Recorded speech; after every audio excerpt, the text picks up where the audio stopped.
As we go from Boston to Philadelphia, we have to keep in mind the fact that we will continue to have Boston moments, where we have to signal our opposition to what we don't like in government.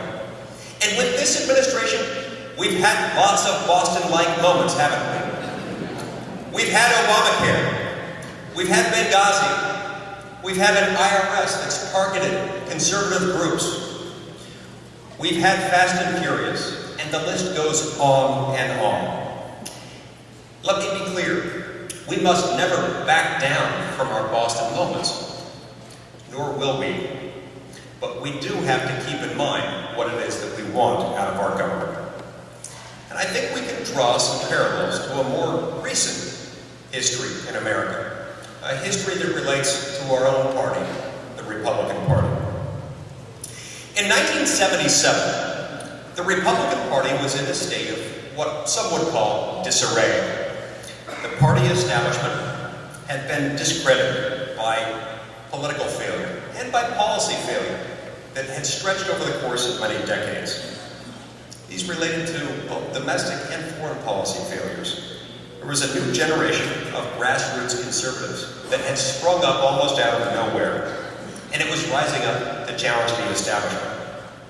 The culmination of that initial uprising occurred in 1976, when an upstart candidate named Ronald Reagan challenged an incumbent president who was less conservative than Ronald Reagan. That campaign failed, of course, and that campaign and that entire effort was derided by the Washington political establishment as an utter failure. In fact, they called it a foolish civil war of sorts within the Republican Party, one that had served only to elect more Democrats. Does any of this sound familiar? You see, their Boston to Philadelphia journey started right then. It started after the 1976 election. It was what happened between 1976 and 1980, the hard, heroic work that went into defining what it is that we as a party would stand for that made all the difference. In the conservative mind, Russell Kirk observed that conservatives inherit from Edmund Burke a certain talent for re-expressing their convictions to fit the time. Well, this is precisely what conservatives in the late 1970s did. They kicked off a roiling, public, aggressive, robust, and beautiful debate.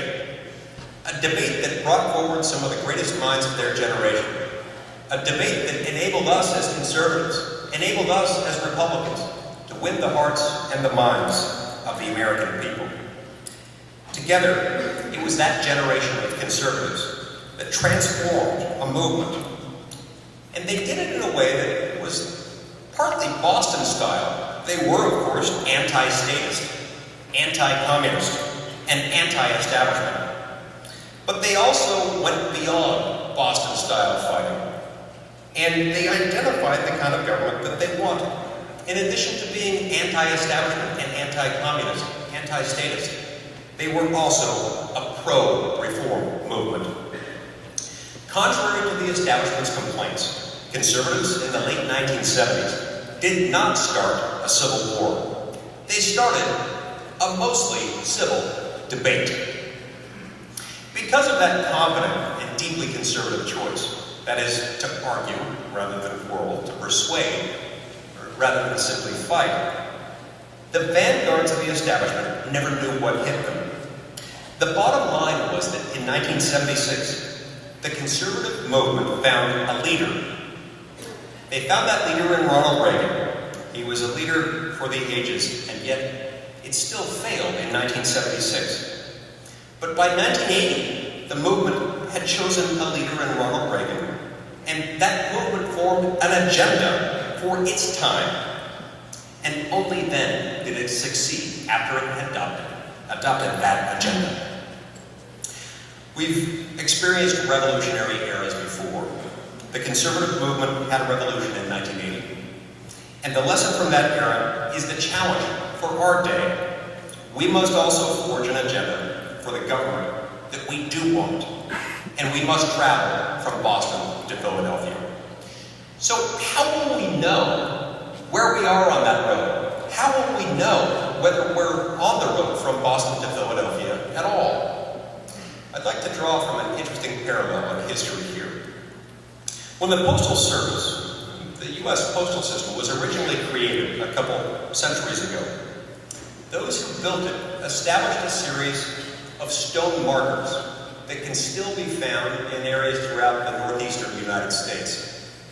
And on many of these stone markers, you can find inscribed something as follows. It'll say M, the letter M, the letters T and O, two, and then the letter P. M to P. This was an abbreviation for miles to Philadelphia. This is how these early postal workers knew how far they were from Philadelphia and in what direction they should head to find Philadelphia. Tonight I want to share with some of you some of the mile markers that I think we can identify to help us recognize whether we are indeed traveling from Boston to Philadelphia, from simply protesting against the kind of government we don't want, to embracing and advocating in support of the kind of government we do want. In order to establish our markers on this journey from Boston to Philadelphia, we need to actually stop and think deeply about the kind of government we do want. Sometimes it requires that we think. You know, I was recently traveling down the road with my twin teenage sons, James and John. They're good boys. They both work hard in school. They both do what their parents ask them to do. But on this particular day, we were listening to their music in the car. It's sometimes a harrowing experience for a God-fearing Christian father to listen to his teenage son's music. And on this occasion, we were listening to a song that we had heard many times before. We got about halfway through the song until I stopped and listened to the words.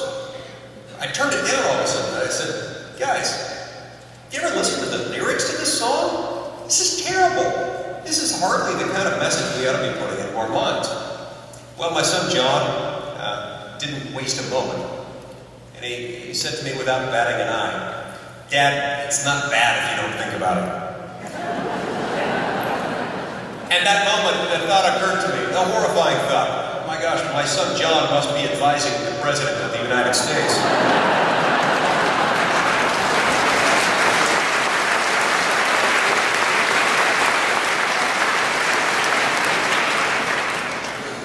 You see, a $17 trillion debt is not that bad if you don't think about it. Our stagnant economy crippled by regulations that are out of control. Not that bad if you don't think about it. Obamacare, not that bad. But only if you don't think about it. Well, you are here tonight because you are thinking about it.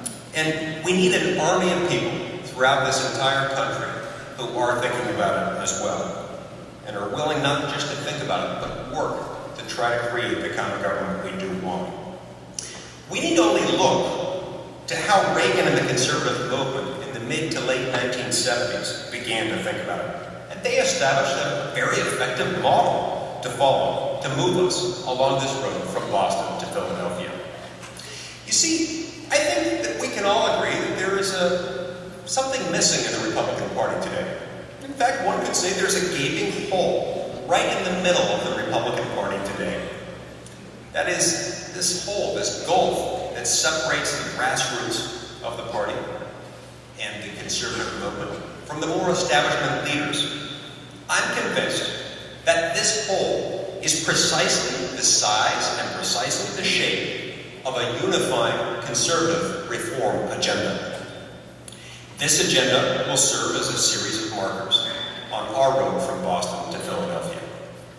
You see, for years, we've tried to bridge this gap. We've tried to bridge it with tactics and personalities and spin. But it doesn't work.